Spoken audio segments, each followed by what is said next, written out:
Hello दोस्तों, NMM classes में आपका स्वागत है। आपके लिए लेके आए न्यू टॉपिक। यहाँ पे फ्रैक्शन एंड डेसिमल क्या होता है। फ्रैक्शन एंड डेसिमल उसके बेस पे न्यूमेरिकल वो जो भी सोल्व करेंगे डिटेल से पढ़ेंगे यहाँ पे। तो यहाँ पे फ्रैक्शन फर्स्ट पार्ट लेते हैं, फ्रैक्शन एंड डेसिमल यानी यहाँ पे आ जाएगा भिन्न एवं दशमलव। हिंदी में बोला जाता है इसको भिन्न एवं दशमलव। तो क्या होता है ये अपन डिटेल से देखेंगे यहाँ पे। तो पहला पार्ट देखते हैं फ्रैक्शन। फ्रैक्शन क्या होता है, इसमें होता है n अपॉन d यानी न्यूमरेटर बोला जाता है इसको न्यूमरेटर, और अपॉन में दिया होता है डिनोमिनेटर। तो यहाँ पे अंश अपॉन हर, इसे बोला जाता है हिंदी में अंश अपॉन हर। ऊपर का पार्ट होता है अंश और नीचे का पार्ट होता है हर। तो इसमें d यहाँ पे 0 नहीं होना चाहिए, यानी डिनोमिनेटर 0 नहीं होना चाहिए। इसमें एग्जांपल देते हैं भिन्न क्या किस तरह के होते हैं, जैसे 1/2 है, 3/4 है और 7/4 है, इस तरह से ले सकते हैं। तो फ्रैक्शन किस प्रकार के किस टाइप के होते हैं यहाँ पर देखते हैं। 3 टाइप के लेंगे यहाँ पे फ्रैक्शन होते हैं, यानी 3 प्रकार के होते हैं फ्रैक्शन। पहला होगा प्रॉपर फ्रैक्शन यानी उचित भिन्न। प्रॉपर फ्रैक्शन चलो नीचे लिख देते हैं। प्रॉपर फ्रैक्शन यानी उचित भिन्न क्या होते हैं, उचित भिन्न। और दूसरा है यहाँ पे इम्प्रॉपर फ्रैक्शन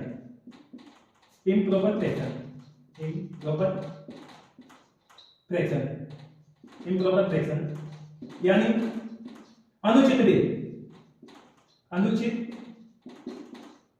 भिन्न। और तीसरा हो जाएगा यहाँ पे मिक्स फ्रैक्शन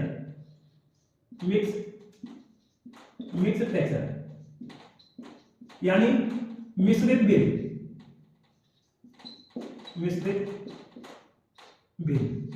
तो 3 तरह की भिन्न होगी यहाँ पे, 3 तरह के फ्रैक्शन। पहला हो गया प्रॉपर फ्रैक्शन, दूसरा हो गया इम्प्रॉपर फ्रैक्शन, तीसरा हो गया मिक्स फ्रैक्शन।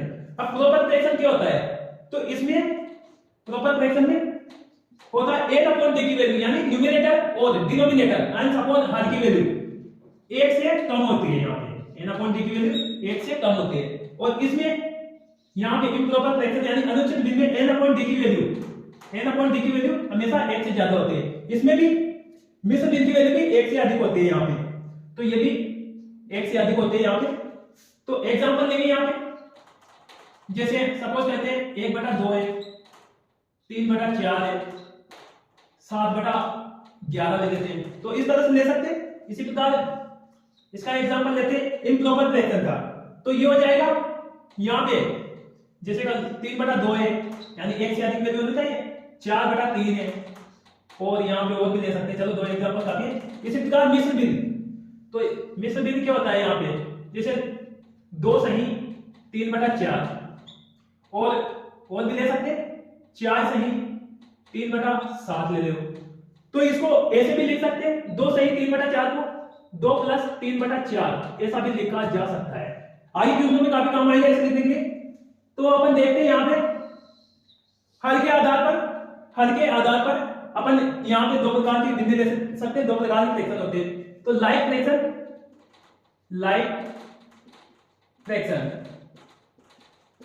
क्या होता है, यानी जिसके हर समान हो, यानी डिनोमिनेटर समान होते हैं उसके। एग्जांपल से समझेंगे यहाँ पे, जैसे 7/11 है, 6/11 है, 5/11 है।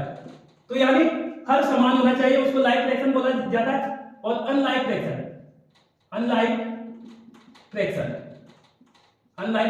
ये क्या होता है, जिसके हर असमान होते हैं। एग्जांपल ले लेते हैं यहाँ पे 3/4 ले लेते हैं, 4/5 ले लेते हैं, 6/11 ले लेते हैं, यानी इसके हर असमान है। तो अपन देखते हैं यहाँ पे देखते हैं, तो अपन बनाएंगे यहाँ पे जिसे इम्प्रॉपर फ्रैक्शन से मिक्स फ्रैक्शन बनाना सीखेंगे यहाँ पे। तो इम्प्रॉपर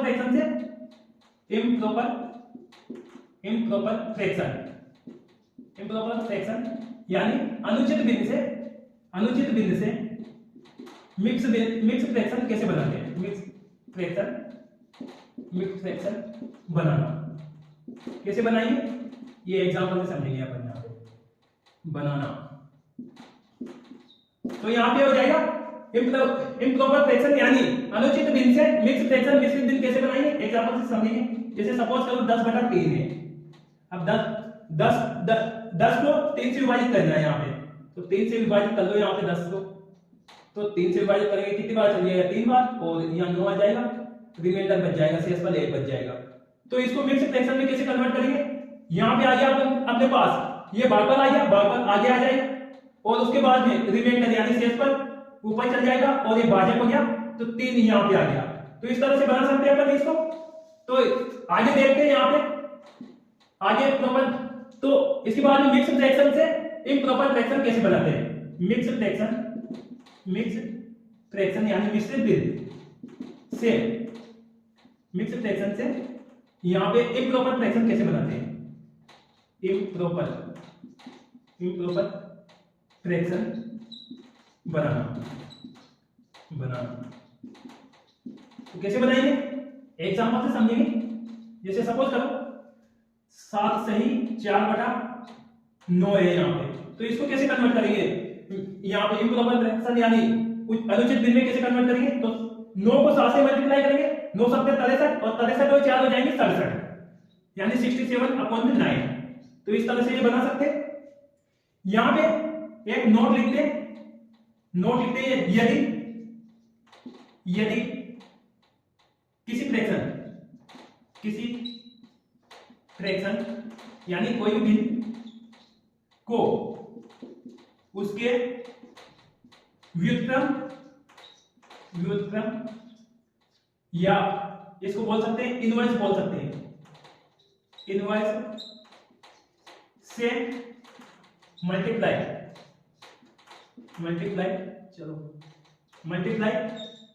करने पर या गुणा करने पर एक आता है, एक प्राप्त होता है या आता है। तो कैसे आता है ये अपन देखते हैं यहाँ पे, कैसे आता है ये अपन देखते हैं यहाँ पे। तो जैसे सपोज करते हैं a/b है इनटू a/b है, इसका इनवर्स यानी -1, तो इसको आगे सॉल्व करते हैं a/b इनटू, अब a/b का इनवर्स को इसको कन्वर्ट करेंगे तो b/a आ जाएगा, इनवर्स हटाएंगे तो b से b कट जाएगा और a से a कट जाएगा, ये 1 आ गया अपने पास। तो यहाँ पे कंपैरिजन हो गए, यहाँ पे फ्रैक्शन देखेंगे, यहाँ पे न्यूटन क्या होता है कंपैरिजन यानी भिन्नों की तुलना, कंपैरिजन ऑफ फ्रैक्शन यानी भिन्नों की तुलना कैसे करेंगे, भिन्नों की तुलना ये अपन देखते हैं इसमें। तो पहले इसके लिए अपन को देखना पड़ेगा अवरोही क्रम और आरोही क्रम क्या होता है यहाँ पे। तो पहला लेते हैं यहाँ पे अवरोही क्रम इंग्लिश में बोलते हैं इसको डिसेंडिंग ऑर्डर बोल सकते ऑर्डर यानी अवरोही क्रम। तो इसको क्या लेते हैं यहाँ पे, यानी ये होता है बड़े से छोटा यानी घटता हुआ क्रम। एग्जांपल से समझेंगे इसको। जैसे सपोज करते हैं यहाँ पे 7/11 ले लेते हैं, 6/11, और चलो ये घटता हुआ क्रम है तो इसमें ये सिंबल भी लगा देते हैं 5/11, और यहाँ पे 4/11 लिख देते हैं। यहाँ पे हर समान है तो यहाँ पे ऊपर वाले में कंपैरिजन होगा। और सेकंड लेते हैं यहाँ पे आरोही क्रम क्या होता है, यानी इसको इंग्लिश में बोला जाता है असेंडिंग ऑर्डर लिख सकते हैं इसके। तो ये क्या होता है असेंडिंग ऑर्डर, यानी छोटे से बड़ा यानी बढ़ता हुआ क्रम, इसको लिख सकते हैं छोटे से बड़े की तरफ जाता है। एग्जांपल लेते हैं तो बड़ा क्या हो जाएगा यहाँ पे, छोटा यहाँ पे 4/11 हो जाएगा। चलो इसी एग्जांपल को दोबारा कर देते हैं। तो ये बढ़ता जाएगा, इसके बाद में 5/11 हो जाएगा, और इसके बाद में 6/11, और इसके बाद में आ जाएगा 7/11। तो ये आरोही अवरोही क्रम